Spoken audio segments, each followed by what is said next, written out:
என்னடா பவரு, உன்னால இந்த 100 ரூபாயை தாண்டவே முடியலையேடா. என்னதான் பாடுபட்டாலும் முடியலையேடா.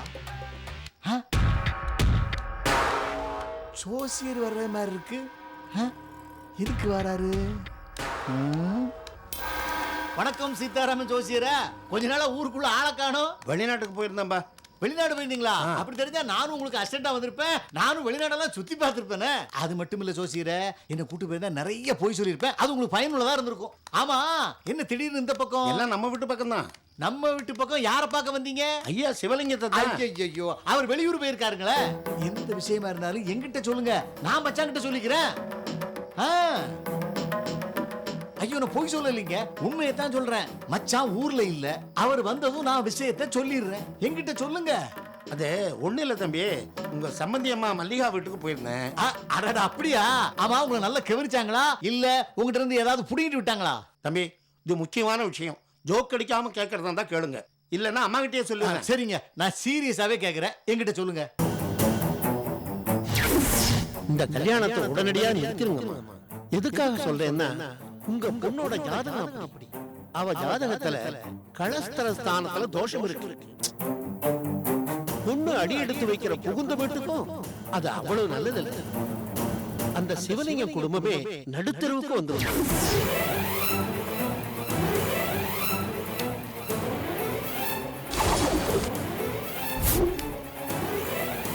மேட்ரு கொஞ்சம் சீரியஸா தான் இருக்கு. இதை மச்சாங்கிட்டையும் அக்கா கிட்டையும் சொல்லாம நமக்குள்ளே வச்சு அமுக்கிற வேண்டியதான். ஜோசியரே, நீங்க போயிட்டு வாங்க, நான் மச்சாங்கிட்ட சொல்லிக்கிறேன். தம்பி, மல்லிகா அம்மா பெரிய இடத்த சம்பந்தம் எங்க கை நழுவி போடுமோன்னு பயப்படுறாங்களே ஒழிய பொண்ணு மாப்பிள்ள வாழ்க்கையை பத்தியோ மத்தவங்களோட நல்லதை பத்தியோ யோசிக்கல. அந்த மல்லிகா அம்மா அப்படித்தாங்க. அது அந்த அம்மாவோட பிறவிக்கணுங்க. அவங்கள உங்களாலேயோ என்னாலேயோ, ஏன் அந்த ஆண்டவனால கூட மாத்த முடியாது. நீங்க தைரியமா போங்க, நான் மச்சாங்கிட்ட சொல்லி கல்யாணத்தை நிறுத்தி போடுறேன். இருந்தாலும் அம்மா கிட்ட ஏற்கனவே எங்க அக்கா தினமும் பல தலைவலி சந்திச்சுக்கிட்டு இருக்கா. அவகிட்ட நான் பக்குவமா பேசிக்கிறேன் ஜோசியரை. ஆனா அவ உங்களை கூப்பிடும்போது விளக்கமா சொல்லிக்கங்க. அப்ப நான் வரேன் தம்பி. வாங்க. அவங்க வந்த உடனே மறக்காம விஷயத்த சொல்லிடு. கண்டிப்பா சொல்றேங்க.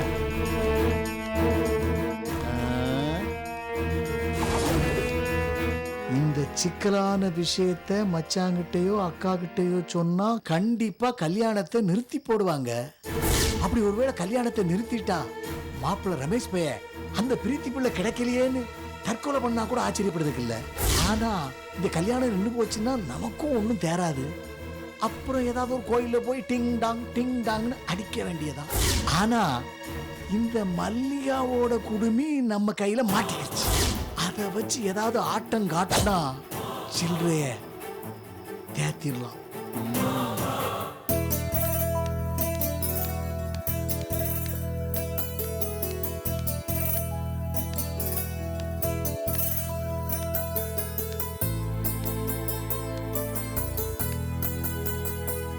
அக்கா, அக்கா.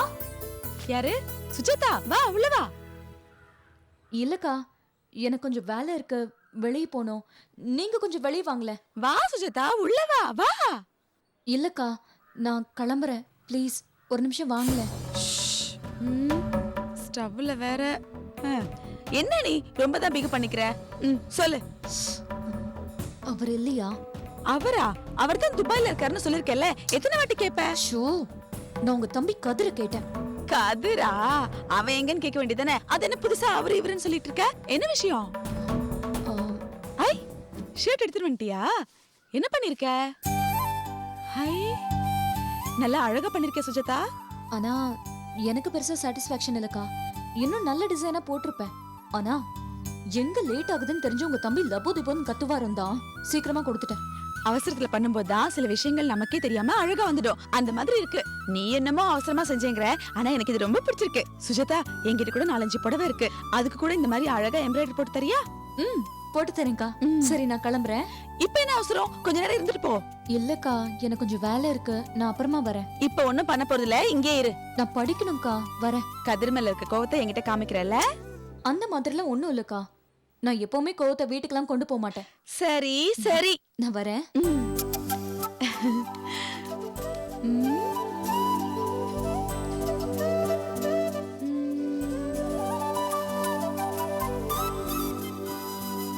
கிளி கதிரு. அப்ப இன்னொரு கிளி சுஜாதாவா? ஒண்ணுமே புரியல உலகத்துல, என்னமோ நடக்குது, மர்மமா இருக்குது, கண்டுபிடிக்கிறேன்.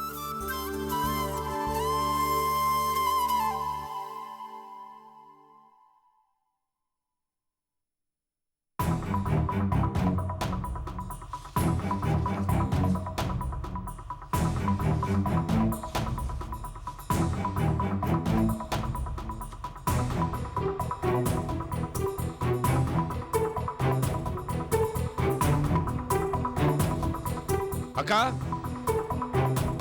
அக்கா அக்கா அக்கா ஷோ. என்னடா ஏன் இப்படி கத்திட்டு இருக்க? அவங்க வந்தாங்களா? அவங்க வந்தாங்க.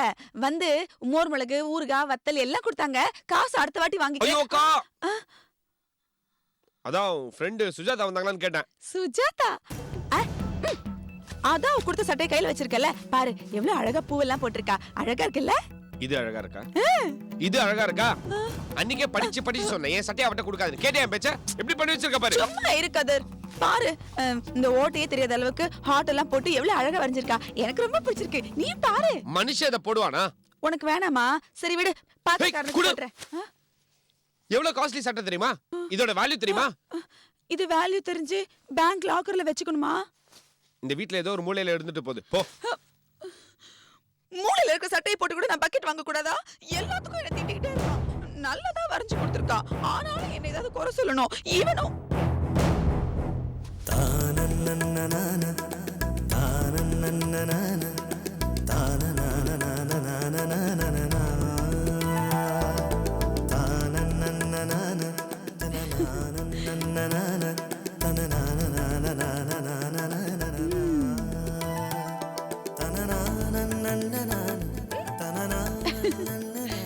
அறம் செய்ய விரும்பு.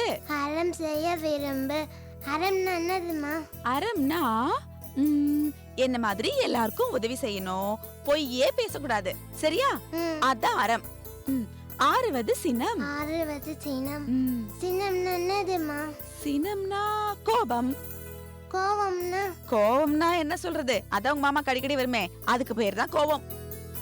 அது எதுக்கு வருது? அவனுக்கு ஏன் கோவம் வருதுன்னு அவனுக்கே தெரியுது இல்லையே, அப்புறம் எப்படி அம்மாக்கு தெரியும்? இனி இந்த மாதிரி கேள்வி எல்லாம் கேட்க கூடாது. சொல்லு. ஆறுவது சினம். ஆறுவது சினம்.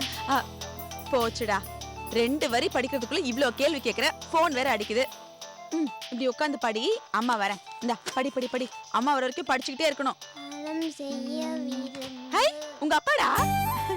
ஹலோ, ஏங்க என்னது இது? எப்போ நைட்ல தானே ஃபோன் பண்ணுவீங்க, இப்பவே பண்ணிட்டீங்க? ஏய் பாலாஜி, வா வா வா வா.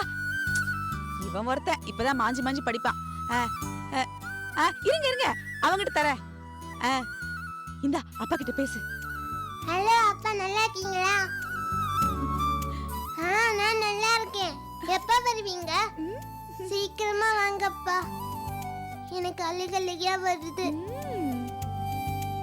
வரும்போது சாக்லேட் ஐஸ்கிரீம்லாம் வாங்கிட்டு வாங்க. சரிப்பா, அம்மா கிட்ட கொடுக்குறேன். நீ கொடுத்ததானே நான் பேச முடியும், குடு. ஹலோ, சொல்லுங்க. இப்ப வா. கிச்சன்ல சமைச்சிட்டு இருக்கீங்களா? சொரா புட்டா? ஏங்க நான் எங்கங்க சொரா புட்டெல்லாம் வீட்ல செய்யறேன். சரி இருங்க, யார்கிட்டயாவது கேட்டு சொல்றேன்.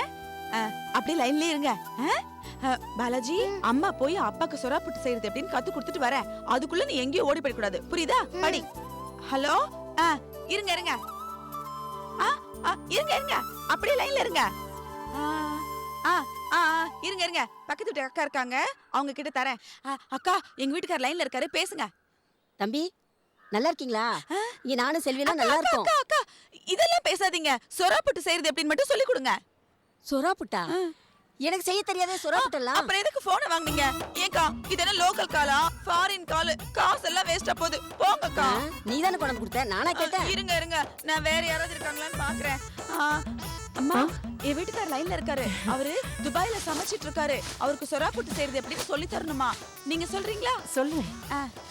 உங்களுக்கு செய்ய தெரியுமா? தெரியும். கொடுங்க நான் இல்ல வச்சுக்கிறேன். பரவாயில்ல. ஹலோ தம்பி, எப்படி இருக்கீங்க? நல்லா இருக்கீங்களா? செல்வி எப்பவுமே உங்களை பத்தி தான் பேசிட்டு இருக்காங்க. ஒரு தடவை வந்துட்டு போங்களேன். ஆ சரி சரி சொல்றேன். முதல்ல என்ன செய்யணும்னு சொல்லுங்க. சொல்றேன். சொராவை கொஞ்சம் உப்பு போட்டு மஞ்சப்பொடி போட்டு நல்லா கொதிக்க விட்டு இறக்கிடுங்க. அம்மா அம்மா நல்லா கொதிக்க வைக்க சொல்லுங்க. ஆஃப் பாயில் மாதிரி பண்ணிட்டாருன்னா வயிறு வலிக்கும். ஆமா. அதுக்கப்புறமா நீங்க நல்லா அந்த தோல் எல்லாம் உரிச்சிட்டு கடாயில எண்ணெயை ஊத்தி கடுகு வெங்காயம் எண்ணெய் கொஞ்சமா ஊத்த சொல்லுங்க. ஏங்க நிறைய எண்ணெய் ஊத்தாதீங்க, உடம்புக்கு ஆகாது. சொல்லுங்க சொல்லுங்க. பச்சை மிளகாய் இஞ்சி பூண்டு எல்லாத்தையும் நல்லா வதக்கிட்டு அதுக்கப்புறமா அந்த சொராவை நல்லா உதுத்திட்டு அதுல போடுங்க. நல்லா 2 கிளறுனா சொரா போட்டு ரெடி ஆயிடும். எங்க பாருங்க, நல்ல கலர்னு சொன்னா நீங்க பாட்டுக்கு ரொம்ப நேரம் விட்டு போறீங்க. கறி போச்சுன்னா கசக்கும், அப்புறம் நல்லாவே இருக்காது. நல்லா வதக்க சொல்லு. நல்லா வதக்குவீங்களா? ஆமா. ஏங்க சொரா போட்டு தனியா சாப்பிடாதீங்க, சாம்பார் வச்சு சாதத்தோட வச்சு சாப்பிடுங்க, ரொம்ப டேஸ்டா இருக்கும். இருங்க, லட்சுமி அம்மாக்கு தேங்க்ஸ் சொல்லுங்க. ஐயோ, எனக்கு எதுக்கு தம்பி இதெல்லாம் சொல்லிக்கிட்டு? நீங்க அங்க சமைக்கிறத கேட்டு செல்விக்கு இங்க சாப்பிட்ட மாதிரி ஆயிடுச்சு. அந்த அளவுக்கு சந்தோஷமா இருக்கா. இருங்க தம்பி பேசுங்க. ஏங்க இப்ப எனக்கு கூட தெரிஞ்சு போச்சு. சாப்பிட்டு எப்படி இருந்தது நைட்டு ஃபோன் பண்ணி சொல்லுங்க. வச்சிடுறேன். செல்வி, புருஷன் மேல இவ்ளோ பாசம் வச்சுக்கிட்டு இப்படி பிரிஞ்சிருக்க. ரொம்ப பாசம் வச்சிருக்கேன்லம்மா, அதான் பிரிஞ்சிருக்கேன். உங்க வீட்டுக்காரு ருசியா சாப்பிடுவார் போல இருக்கு. ஆமா ஆமா, இப்ப கூட பாருங்க துபாயில உட்காந்துக்கிட்டு சொரா புட்டு செய்யறது எப்படின்னு போன்ல கேட்டு செஞ்சு சாப்பிட்டுட்டு இருக்காரு. எது சாப்பிட்டாலும் வக்கனையா சாப்பிடணும்னு ஆசைப்படுவாரு.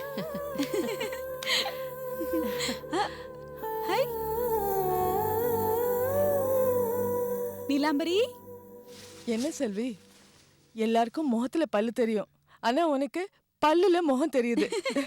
என்ன அப்படி ஒரு சந்தோஷம்? இப்பதான் செல்வி அவ புருஷனோட பேசிட்டு இருந்தா, அதான் அவ்வளவு சந்தோஷம். அது மட்டும் இல்ல, சொரா புட்டு செய்யறது எப்படின்னு சொல்லி கொடுத்தமே அது சொல்லுங்க, அதான் ரொம்ப முக்கியம். அது என்ன சொரா புட்டு மேட்டர்? அம்மா கிட்ட சொரா புட்டு செய்வது எப்படி என்ற விளக்க உரை, அதுவும் போனில். அதான் செல்வி புருஷனுக்கு சொல்லிட்டு இருந்தேன். ஏமா இப்படி போன்ல எல்லாம் சொல்லிட்டு இருந்தா சரியா வருமா? பின்ன அவசரத்துக்கு போன்ல தான் சொல்ல முடியும், சொரா புட்டு செஞ்சு ஃபேக்ஸ்லயே அனுப்ப முடியும். செல்வி, அப்படி ஒரு வசதி இருந்தா நீ அதையும் செஞ்சிருவ. கண்டிப்பா. ஐயோ, நீலாம்பரி வந்ததுல இருந்து நின்னு பேசிட்டே இருக்காங்க, நான் போய் காபி கொண்டு வரேன். நான் காபி போட்டு எடுத்துட்டு வரேன்.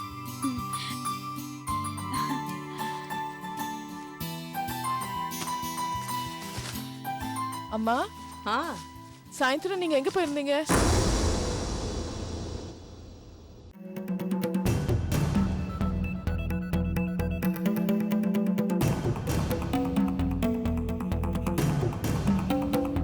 என்னம்மா, எங்க போயிருந்தீங்க?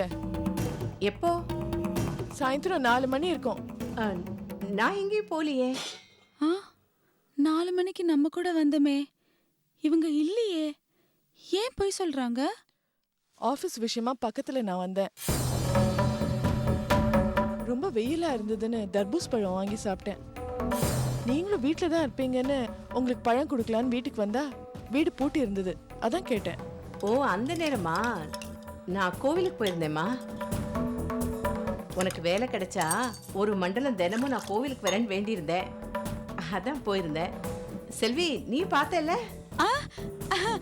ஆமா ஆமா, நானும் பார்த்தேன். இல்லம்மா, போன தடவை இப்படி சொன்னீங்கன்னு தான் நீங்க போன கோவிலுக்கு நான் வந்து பார்த்தேன். நீங்க அங்க இல்லையம்மா.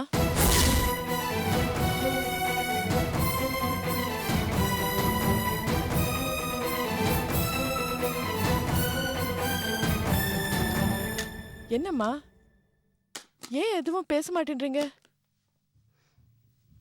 நீ வரும்போது நான் கோவில்ல இருந்து கிளம்பி இருப்பேன். நீ திரும்ப வீட்டுக்கா வந்து பார்த்த? என்னம்மா, வீட்ல இல்லன்னு தானே கோவிலுக்கு போனேன், அங்க இல்லைன்னு உடனே நேரா ஆபீஸ்க்கு போயிட்டேன். பாத்தியா, நான் வந்த நேரம் நீ இல்ல. என்ன செல்வி? ஆமா ஆமா, அம்மா இங்க வந்தப்போ அம்மா இங்க இல்ல.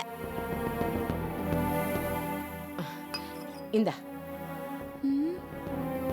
இவங்க ஏன் போய் சொல்றாங்க? தினமும் வீட்ல இருக்கிறது இல்ல, எங்க போறாங்க?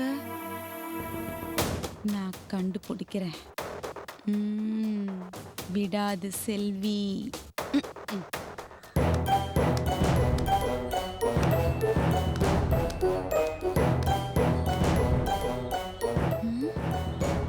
இன்னைக்கு லக்ஷ்மிமா எங்க போறாங்க, என்ன பண்றாங்க, நீலாம்பரி கிட்ட ஏன் உண்மையை மறைக்கிறாங்க, இதெல்லாம் கண்டுபிடிச்சே ஆகணும். வரட்டும்.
என்ன லட்சுமி அம்மா, இன்னைக்கு வேலைக்கு அதிசயமா சீக்கிரம் வந்துட்டீங்க. மழை கொட்டுன்னு கொட்ட போகுது.